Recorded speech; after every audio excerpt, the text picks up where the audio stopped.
part two of our series on getting everything you can out of Social Security in terms of spousal benefits. If you jumped on to this one, this is number two. Please go back and watch part one and then come back here and we'll continue on. Today we're going to be talking about working and receiving benefits. And as I mentioned in part one, this applies to everybody. So in terms of spousal benefits, retirement benefits, surviving spouse, divorced spouse, these are the limitations of working when you receive benefits early. Okay, so when you start your benefits, retirement spouse benefits after your full retirement age, you can work as much as you want, make $1 million, doesn't matter. If you're making $1 million, and click the little thanks button down there and buy me a coffee or a beer or something, please. If you're not past your full retirement age, if you filed early, there's limitations. So for 2024, it's $22,320. This changes every year. So $22,320 from 62 until the year before you turn your full retirement age. And how does all that work? Is if you're receiving retirement spouse benefits and you work over that, let's say you work $10,000 over that amount, then you owe the Social Security Administration $5,000 because Social Security holds back $1 for every $2 you go over the annual earnings limit. So you went $10,000 over, so you owe the Social Security Administration $5,000. How do they hold it? How do they do that? Well, you can do it a few ways. If you know you're going to go considerably over the annual earnings limit, you can call Social Security and say, hey, just go ahead and suspend my benefits. I went back to work. I thought I was going to stop, but my boss gave me a big raise, so I'm going to continue working. No problem. They'll stop your benefits because they want to avoid, getting you overpaid. If you want to continue working and you're not going to be that much over, then you can just kind of let it ride. And what happens is when the Social Security Administration gets the information the next year from the IRS of how much you made, then they will send you that nastygram and they say, hey, you've made $10,000 over what you're supposed to, and you owe us $5,000. There's an exception, the first year exception. Exception is exceptions, right? The first year, it only matters how much you make when your benefits start, okay? So if you start your benefits in July, you start your Social Security benefits, retirement, spousal, both at the same time, doesn't matter. From January until June, you can make $1 million a month and it doesn't matter. But starting July, you have to go under a monthly limit. And guess how much that monthly limit is? $22,320 divided by 12. So $1,860 per month. So as long as you stay under $1,860 per month starting July until the rest of the year, then you're good. And the next year, you can't do the monthly thing anymore. It's the entire year. But you can, let's say in January of the following year, you can make $22,320 in 1 month. And the rest of the year, you don't work anymore. Then it doesn't matter. As long as you don't go over the annual, then you're good going forward. All right. So Social Security makes it even more confusing by there's different limitations. What the year you turn your full retirement age. The year you turn your full retirement age, you're limited to $59,520. And that's only before you reach your full retirement age. So if your full retirement age is 67, let's say in July, starting July, you can make $1 billion a month. You're good, doesn't matter. From January until June, you have to stay under $59,520. If you go over that amount, then Social Security holds back $1 for every $3 you go over. And same type of thing, they notify the IRS, and that's how they come up with those. They know how much you've gone over.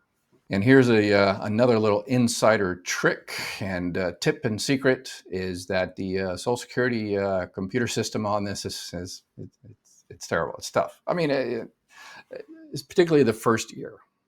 So the first year you start collecting benefits, again, let's say from January until June, you made $1 million. But starting July, you're under the monthly limit. But then what happens is the claim specialist who took your retirement or survivor benefits, or excuse me, your retirement or spouse claim or survivor, doesn't matter actually, codes it wrong.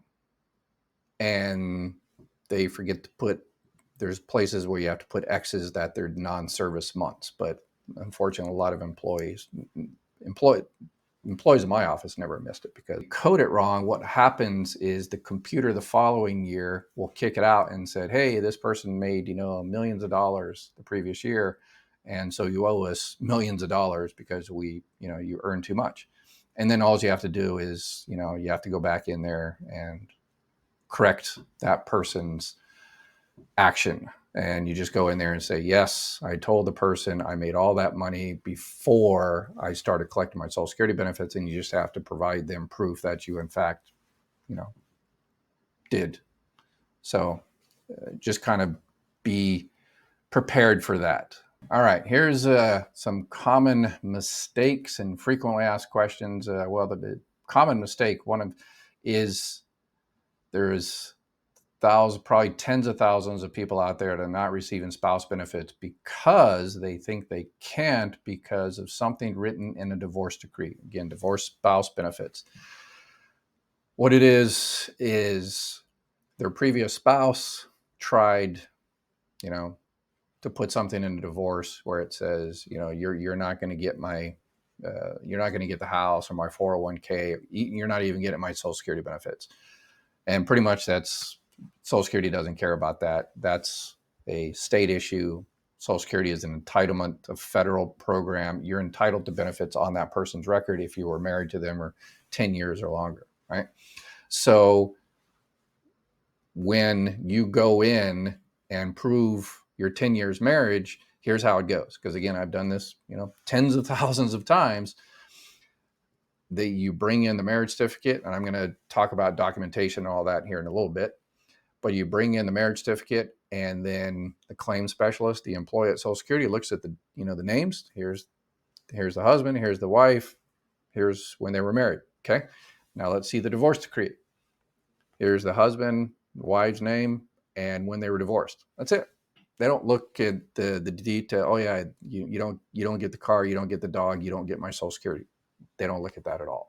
It's not really relevant. I've never heard of that being relevant. Supposedly there's some states that, but I've never ever had the case where that was upheld. So if you know anybody that's waiting because supposedly they can't get the benefits because it's something in the divorce decree, please tell them to call Social Security and get their money. And for divorced spouse benefits, a lot of people don't get the money because they don't want to take it out of their previous spouse. Their previous spouse is remarried and the person's got, new spouse and kids and everything like that. They don't want to take that money. That's not relevant. They will never know. Again, I've done this tens of thousands of times. You come in, you file on the second spouse you were married to for 10 years. And, we don't call up and say, hey, remember that person you were married to, 20 or 30 years ago? They're going to file benefits on your record. Yeah, that doesn't happen. Doesn't happen. The only way they will know is if you tell them. That's it. That's the only way. And what you take from the benefit will not affect their benefit. So if you get $1,000 from that particular person's record, it's not going to take $1,000 from them or their new spouse or their kids or anything like that. It's completely separate. You hear there's this thing called the family max. That is not relevant in this particular case. That's only relevant for a spouse and kids and within the same essentially record. So don't worry about that. They will not know. And I also hear people say, well, I just hate that person and I don't want anything from them. It's not coming from them. It's an entitlement that person paid into while, you were married to that person, therefore the 10 years, and it's in the trust fund and that's your money and it's sitting there and, collect it. It has nothing to do with them anymore. It's completely separate. And if you need that money to survive, please just collect it. One of the things, if you've seen my videos, is I always say to make sure you're receiving the correct amount on your own record or a spouse benefits record or anything, is to make sure the earnings record is correct of what they paid into Social Security all their life. Because again, the high 35 years, if there's a gap there, the person worked in 1982 and there's zero there, that means, that's zero. That's going to bring your monthly benefit down. So it's important that you check your work record, your earnings record. One of the problems is if you're filing as a divorced spouse, you might be able to get access to that person's earnings record, but unless you have access to that person's tax records and everything, it's going to be very, very difficult to correct any errors in that particular person's earnings record. So, but for your own, please make sure your earnings record is correct so you get all the benefits you're entitled to. And for those wondering about Medicare, yes, if you are not entitled to benefits on your own record, you do not have enough work credits, 40 quarters of coverage, you can get Medicare off of a spouse or a divorced spouse, a previous spouse. So you are eligible for Medicare. Remember, Medicare starts at 65 years old. So about 100 days before your 65th birthday, if you're currently receiving Social Security benefits, then then Medicare will send you your Medicare card in the mail with A and B. And then make sure you watch my other videos, and it gets into detail on exactly what A and B covers and what it doesn't cover. So make sure you get all that information. If you currently have Medicare, you know what it covers and what it doesn't cover. If you need help picking a plan or switching your plan or getting a Part D or something, make sure you click the link below, and my Medicare team can help you out and make sure you're in the right position and getting everything you're entitled to. Or you can call the number up there, and if they don't pick up, just leave a message and they'll call you back and they'll help you out with all things Medicare. All right, how do you get your money? Call the Social Security Administration, 800-772-1213. You can also file online. Again, remember, for spouse benefits, you have to file for benefits on your own record if you're entitled to benefits on your own record. So you can do it on the phone. You can go down to the office. You can do it online. And in terms of proof, if you're currently married, then you go down there together. You might need a marriage certificate if your spouse has already filed. Then when they filed for their claim, they probably put in there, they were asked, have you ever been married for, or you're currently married? And they put all that information, your name and everything in there.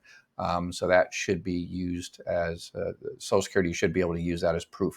But it doesn't hurt to go ahead and take your marriage certificate down there or get it prepared. Let's stick to let's switch to divorced spouse benefits. Same type of situation. Call Social Security, all that. Independently entitled divorced spouse, you definitely can't do that online. It's a completely paper thing, pretty much paper. But the Social Security employee will do all that, so you don't have to worry about that. But in terms of documentation, divorced spouses, to prove the 10 years, you will need your marriage certificate and your divorce decree. And they need the original documents from the issuing agency. So these can't be some notarized copies or anything like that from the notary. They have to be from the county or wherever, usually the county where you got married or divorced. And so they have to be the original. And for the divorce, it usually has to have the little raised seal on there. So it has to have the names and the date of marriage and the date of divorce to prove the 10 years. And you take when they request it, you give them originals and they make the copy. You cannot make a copy of the originals and just send it to them. They have to make the copy. So they will make the copy and then they'll give you back your originals. So a lot of people say, I don't want to send my originals, might lose it. But so you can just take it down there and, just drop it off there at the window. They make a copy of it real quick and give it right back to you. But one thing is, don't wait. If you're a divorced spouse or whatever, and you want to file and say, well, I just don't have my document. I can't, I'm still trying to find my divorce decree. Please call the Social Security Administration immediately and schedule an appointment, because your appointment won't be for a couple of months. And while you're waiting for your appointment, then continue to try to find your marriage certificate and divorce decree, or whatever the case may be. And if you're not able to get those by the time your appointment rolls around, don't sweat it. Just keep your appointment and tell the person, says, yeah, I've been trying to get my marriage certificate and divorce decree and stuff, but I just, it hasn't come in the mail. It's supposed to come pretty soon, or they lost it, whatever the case may be. Insider trick. Another insider trick is you might not even need it.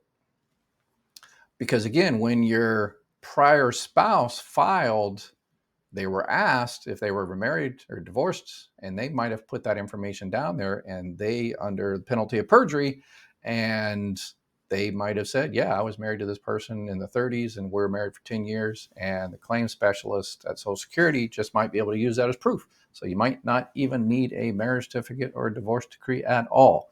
But super long story short, don't wait for your documents. Get your appointment, because if you say, okay, well, I want to wait until I get into my divorce decree, and you get that 2 months later, you've just lost possibly 2 months of benefits. So if you call today, then you're protected for this particular month. So 2 months down the line, when you actually get your documents, hey, I got my documents. And you think, well, they're going to start that month. No, they can start the month you called. That is a protective filing. Again, another insider tip there. So that's extra 2 months of benefits you can get. So if you get that, make sure you buy me a beer, coffee, whatever the case may be. How will your benefits cease? Well, obviously, as we talked about before, if you earn too much, if you're under your full retirement age and you earn too much, then your benefits will stop.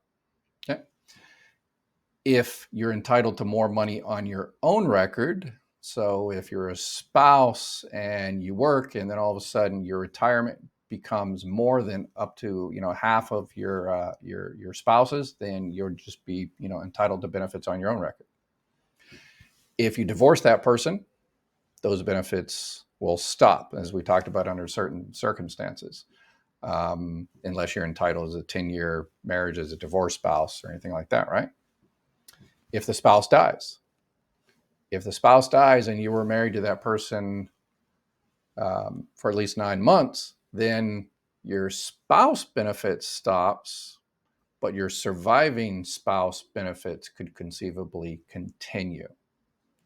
So watch my video on surviving spouse benefits in that case. Another little trick there I forgot to mention when I was talking about divorced spouse is the 10-year rule. Again, exceptions. If you were married to the same person, happens, had many of these in my life, in my career, married to that person 6 years, and then about a year later, usually has to happen within about a year, you remarry the person and married to the person for another 6 years, then they can add those together to come up with 10 years. So it happens. So I think that is all the variables and the permutations on spouse benefits. So hopefully it helped you. Make sure you put down in the comments if you have particular questions or comments or suggestions. And again, so this is a 2-part series on spouse benefits.